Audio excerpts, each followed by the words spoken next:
Ce 4 février marque la journée mondiale contre le cancer. Au Mali, les actions de sensibilisation, de prévention et de dépistage sont mises en avant pour faire face à cette maladie qui affecte chaque année des milliers de familles.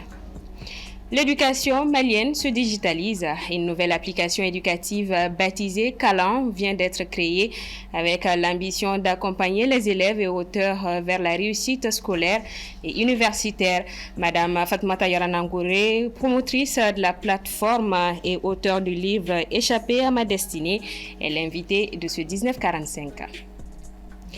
Le marché des transferts hivernal a officiellement fermé ses portes ce lundi 2 février. À cette occasion, 3 joueurs maliens ont trouvé de nouveaux clubs. Précision en fin d'édition.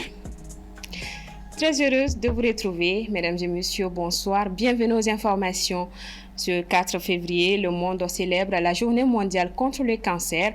Au Mali, sensibilisation, prévention et dépistage sont au cœur des actions pour lutter contre cette maladie qui touche chaque année des milliers de familles. Djeneba Samaki. Dans la région africaine de l'Organisation mondiale de la santé, le cancer devient l'une des principales causes de décès prématurés. Chaque année, plus d'1 million de nouveaux cas sont diagnostiqués et près d'1 million de personnes décèdent des suites de la maladie. Derrière ces chiffres se cachent des mères, des pères, des enfants et des jeunes dont la vie est écourtée, non pas parce qu'il n'existe pas de solutions, mais parce que l'accès à ces solutions reste inégal. Le cancer le plus fréquent au Mali, quand on prend la femme, chez la femme, le premier cancer actuellement c'est le cancer du sein. Le deuxième c'est le cancer du col, le troisième c'est le cancer de l'estomac, le quatrième c'est le cancer du côlon et le cinquième c'est le cancer de la vessie. Quand on prend l'homme, c'est le cancer de la prostate d'abord, le cancer de l'estomac, le cancer du côlon, le cancer du foie et le cancer de la vessie. Mais ce qu'il faut retenir, toutes les parties de l'organisme peuvent être atteintes de cancer. L'ensemble des cancers diagnostiqués au Mali, dont on a la preuve dans le registre du cancer du Mali, c'est environ 10 000 à l'année 2025. Et ça, c'est largement sous-estimé. Pourquoi? Ça, c'est seulement les Maliens qui ont eu accès aux soins dans les hôpitaux. Pourtant, beaucoup de cas pourraient être évités grâce à la prévention et au dépistage précoce. Un cancer dépisté très tôt est vite soigné et efficacement soigné et ça va diminuer la prévalence. Mais un cancer vu tardivement, ça complique. Il y aura plusieurs maladies sous-jacentes qui vont se greffer à ces cancers-là, dont la prise en charge devient difficile. Certaines personnes ont affronté le cancer à plusieurs reprises et en sortent plus fortes. C'est le cas de Kadiatou Kanté, présidente de l'association Les Combattantes du Cancer, qui accompagne aujourd'hui d'autres malades et mène des campagnes de sensibilisation au Mali. Moi, j'ai fait 2 fois le cancer du sein et le cancer du poumon. J'ai fait tous mes traitements ici. Ça coûte excessivement cher. C'est lourd sur le corps. Donc, vraiment, pour éviter ça, il faut prévenir. Le cancer n'est pas seulement un problème de santé, c'est aussi un défi pour le développement. Il met à rude épreuve les familles, affaiblit les systèmes de santé et zappe les progrès économiques. Ainsi, la lutte contre la maladie passe par la prévention, le dépistage précoce et un suivi adapté des patients, des clés essentielles pour vaincre les cancers. L'éducation entre résolument dans l'ère du numérique au Mali. Une nouvelle application éducative baptisée Kalan vient d'être créée avec l'ambition d'accompagner les élèves et étudiants vers la réussite scolaire et universitaire. Présentée comme la première plateforme éducative digitale du pays, Kalan se veut un outil d'apprentissage, de compréhension et de performance académique. Pour en parler, nous recevons sur ce plateau Madame Fatmata Yaranangouré, promotrice de l'application Kalan et auteure du livre Échapper à ma destinée. Bonsoir à vous et bienvenue. Bonsoir. Alors, pourquoi une application dédiée à l'éducation? Alors, l'application Kalan, c'est, comme vous l'avez dit, c'est la première plateforme éducative et digitale au Mali. C'est un projet que j'ai initié avec Ali Bokoum, qui est un jeune Malien aussi basé en France. Donc, on est tous les deux basés en France. En fait, déjà, il faut rappeler que j'ai été chargée de mission à l'éducation, chargée de l'éducation à l'UNESCO. À l'époque, j'ai travaillé pendant 4 ans à Paris à l'UNESCO. Donc, je suis partie d'un constat un accord notamment avec Ali, on s'est rendu compte qu'il nous manque beaucoup de choses dans le cadre de l'éducation au Mali. Et parce qu'il faut savoir, j'ai été aussi étudiante. Il y a eu à l'époque, quand j'étais au lycée, quand j'ai eu le bac notamment, il n'y avait pas un service dédié pour orienter les élèves vers des filières porteuses où voilà, quand on fait des études, on a la chance de décrocher un emploi promoteur. Mais on s'est dit, voilà, il y a ce problème-là qui existe au Mali. Pourquoi ne pas mettre en place une application pour aider les élèves et étudiants maliens à pouvoir suivre les études. Donc l'application a pour rôle en fait déjà pour les étudiants d'être en ligne, parce que comme vous le savez, ça arrive souvent que les étudiants ou élèves notamment, il y en a qui décrochent, qui disent ah non, j'ai pas envie d'aller à l'école, etc. Ils peuvent rester à la maison en utilisant l'application Calan à suivre les cours.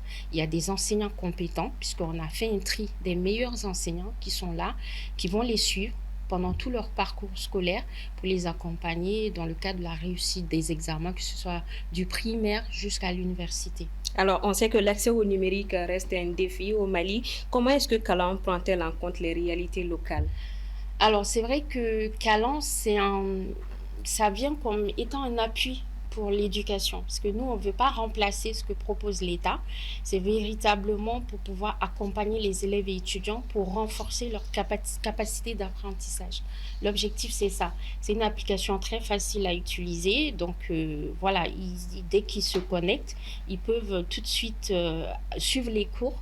Et ça peut les aider, en tout cas, à réussir les examens, à suivre les cours et puis, pourquoi pas, réussir leurs examens, que ce soit pour le DF, le bac ou d'autres. Il n'y a pas que la formation, les études ordinaires, il y a aussi la formation, ce qu'on appelle la formation de métier qui peut être proposée parce que, voilà, pour des jeunes qui ont décroché, par exemple, ils peuvent suivre une formation professionnelle, que ce soit dans le domaine de la teinture, que ce soit dans le domaine, voilà, pour être coiffeuse ou technicien ou dans le bâtiment, etc. C'est ce qu'on appelle les formations de métier.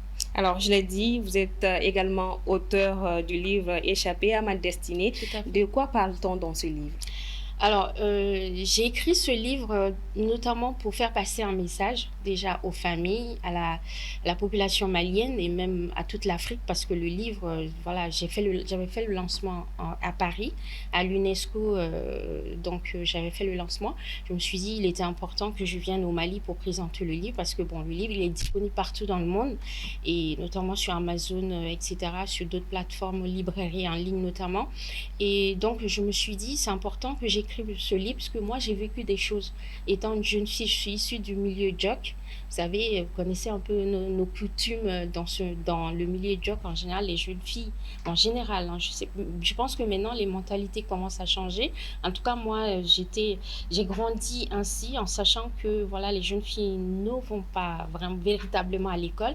Elles sont données en mariage très tôt. Donc, je me suis dit qu'il était important que je parle de mon histoire pour inciter les parents à envoyer leurs enfants, surtout les jeunes filles, à les envoyer à l'école et faire passer ce message-là, comme quoi l'éducation, c'est vraiment la clé du développement et c'est important pour les jeunes filles parce que l'éducation, c'est d'abord un droit pour l'enfant et c'est le rôle aussi des parents de suivre leurs enfants pour les accompagner à suivre des études pour devenir, pourquoi pas, quelqu'un demain, médecin, avocat ou voilà. Et donc, la cérémonie de lancement de l'application ainsi que du livre, c'est quand?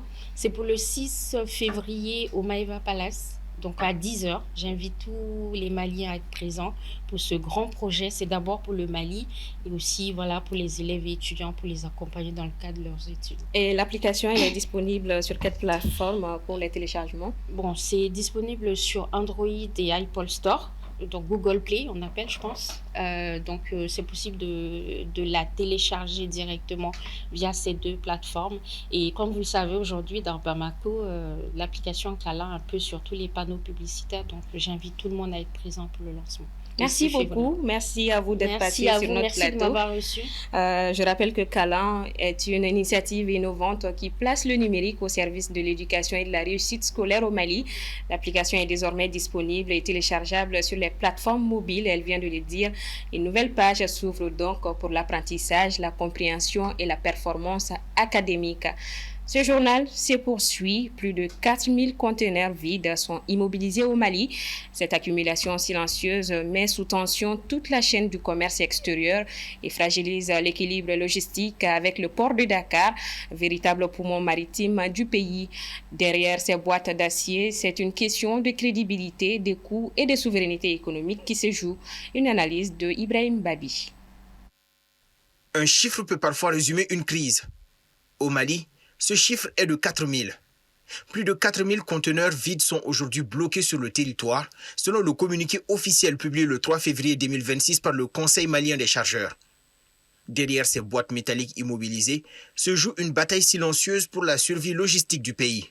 Donc la problématique du communiqué du Conseil malien des chargeurs dont vous parlez a trait au fait que les conteneurs vides qui se trouvent à Bamako, qu'on estime à environ 4000, et qui font partie des obligations contractuelles des importateurs maliens, doivent retourner à Dakar, mais ce n'est pas le cas. Donc évidemment, cela suscite quand même quelques difficultés au niveau des compagnies maritimes qui l'ont souligné et qui rappellent qu'il faut que ces conteneurs retournent à Dakar. Moins de conteneurs disponibles signifie moins d'exportation, plus de retard et donc plus de coûts. En conclusion, toute la chaîne logistique nationale et régionale se grippe. Dakar-Bamako, c'est un peu plus de presque 1300 km. Et dans cela, le corridor Dakar-Bamako est vraiment détérioré, dégradé. La route est entièrement dégradée, et sans compter l'activité quand même nuisible et néfaste des groupes armés terroristes sur ce axe actuellement. Et les délais qui ont été vraiment rallongés pratiquement par 7, parce que ce qui prenait quand même 48 heures prend presque 2 semaines maintenant. Au-delà des conteneurs, c'est la fluidité du commerce extérieur malien qui est menacée. Dans une économie où chaque jour de blocage pèse sur les prix, les délais et la compétitivité, l'immobilisation de milliers d'unités vides devient un problème plein de conséquences. Évidemment, c'est le Mali et ses importateurs qui seront quand même pénalisés, de même que les consommateurs maliens, parce que évidemment, il faut fluidifier les échanges au sein du corridor. Si cela n'est pas fait, que les conteneurs vides restent ici, cela veut dire que les compagnies maritimes au niveau de Dakar seront privées de conteneurs vides qu'ils peuvent réexpédier vers d'autres destinations. Et cela va constituer un surcoût qu'ils vont facturer aux importateurs maliens, et ces importateurs maliens vont facturer aussi aux consommateurs maliens. Donc l'impact est immédiat sur la hausse des prix si ce problème n'est pas résolu. Le signal d'alarme a déjà été tiré le 20 janvier à Dakar lors d'une réunion entre lignes maritimes et autorités maliennes. Le communiqué du Conseil malien des chargeurs transforme désormais l'alerte en ultimatum. Restitution rapide exigée, date limite fixée au 24 février 2026. Aucune dérogation. L'actualité sécuritaire en bref, les forces armées maliennes ont mené ce lundi 2 février 2026 une frappe de précision à Fouita dans la zone frontalière avec la Mauritanie dans le cadre de la surveillance du territoire. L'opération conduite par des moyens aériens a permis de neutraliser plusieurs terroristes et de détruire des véhicules après la détection d'un regroupement suspect. Selon l'état-major général des armées, les opérations de recherche et de neutralisation se poursuivent sur l'ensemble du territoire national. Aux États-Unis, l'administration Trump a accueilli ce 4 février un sommet de haut niveau consacré aux minerais critiques essentiels à la transition énergétique et à la sécurité nationale. Près de 40 délégations, dont celles de la RDC, de la Guinée et du Kenya, sont attendues à Washington pour renforcer les partenariats et attirer de nouveaux investissements. Abdulaziz Aïdara. Les États-Unis accueillent ce mercredi 4 février 2026 à Washington près d'une quarantaine de délégations étrangères à l'occasion du sommet de haut niveau consacré aux minerais critiques. La rencontre, organisée par le secrétaire d'État Marco Rubio, vise à renforcer des partenariats autour de ces ressources stratégiques devenues essentielles pour la transition énergétique, l'innovation technologique et la sécurité nationale des États-Unis. Parmi les participants figurent plusieurs pays africains, dont la République démocratique du Congo, la Guinée-Conakry et le Kenya. La délégation congolaise est arrivée dans la capitale américaine aux côtés du président Félix Tshisekedi, soulignant l'importance accordée par Kinshasa à ces rendez-vous diplomatiques et économiques. Pour la Guinée, ce sommet représente une opportunité de diversification stratégique. Conakry entend attirer davantage d'investissements américains dans ces secteurs clés, notamment la bauxite et le fer, afin de réduire sa dépendance à la Chine, acteur dominant du secteur minier guinéen. Le Kenya, de son côté, affiche un rapprochement croissant avec Washington. Les intérêts américains se concentrent notamment sur la colline d'Irima, située dans le sud-est du pays, une zone forestière réputée abritée d'importants gisements de terres rares dont la valeur est estimée à plusieurs dizaines de milliards de dollars. En Libye, Saif al-Islam Kadhafi, fils de l'ancien dirigeant Muammar Kadhafi, a été tué mardi par des hommes armés dans l'ouest du pays. Les circonstances de sa mort demeurent floues et aucune communication officielle n'a été encore faite. Longtemps présenté comme un possible successeur de son père, il disparaît désormais de la scène politique libyenne. Abdelaziz Aïdara. 14 ans après la chute brutale de l'ancien dirigeant libyen Mohamed Kadhafi, son fils Saif al-Islam a été tué ce mardi 3 février près de Zinta, dans l'ouest du pays. Selon des sources proches, 4 hommes armés auraient fait irruption dans les jardins de sa résidence et l'auraient abattu avant de prendre la fuite. Âgé de 54 ans, Saif al-Islam Kadhafi avait longtemps incarné, sous le régime de son père, le visage d'un réformiste. Présenté comme modéré et ouvert au dialogue avec l'Occident, il avait émergé comme un acteur central du pouvoir avant la chute de Kadhafi en 2011. Capturé cette même année-là dans le sud du pays, il avait été détenu à Zinta, puis condamné à mort en 2015 à l'issue d'un procès controversé avant de bénéficier d'une amnistie.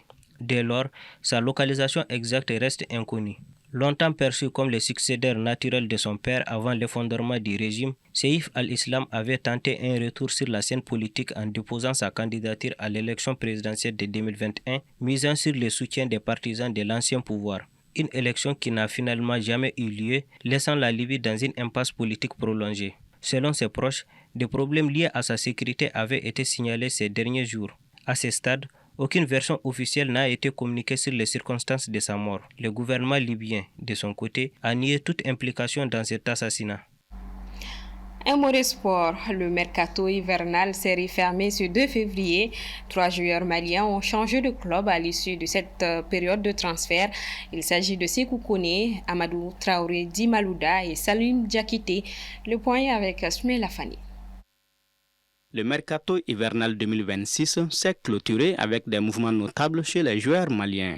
Sékou Koné, milieu défensif de 20 ans, a rejoint le FC Lausanne Sport en prêt en provenance de Manchester United jusqu'à la fin de la saison 2025-2026. Ce transfert booste la visibilité du jeune talent malien en Europe et ouvre des portes pour sa carrière internationale. Sékou Koné, présenté sous le numéro 80, apporte au FC Lausanne Sport ses capacités de récupération, sa lecture du jeu et un profil défensif moderne très prisé. Ce prêt lui permet de gagner du temps de jeu et de consolider son développement technique et tactique. Il y retrouvera à Lausanne Sport son compatriote Gaussou Diakité qui était à la CAN récemment avec les Aigles. Adama Traoré Malouda retourne à Jansler Belski SK, son club turc qu'il avait prêté à Al-Oula FC de 2e division saoudienne. Le milieu offensif malien avait rejoint la Turquie en août 2025 en provenance de Hongrie après 3 saisons où il a marqué 40 buts en 117 matchs. Un autre Malien qui a bougé lors de ce mercato hivernal, c'est Salim Diakité. Le défenseur de 25 ans a quitté Palerme Série B pour rejoindre la Juve Stabia, autre club de 2e division italienne, sous forme de prêt pour le reste de la saison. Point final donc à ce 19h45. Merci à vous de l'avoir suivi. Le programme continue sur la télé qui vous allume. Bonsoir à tous.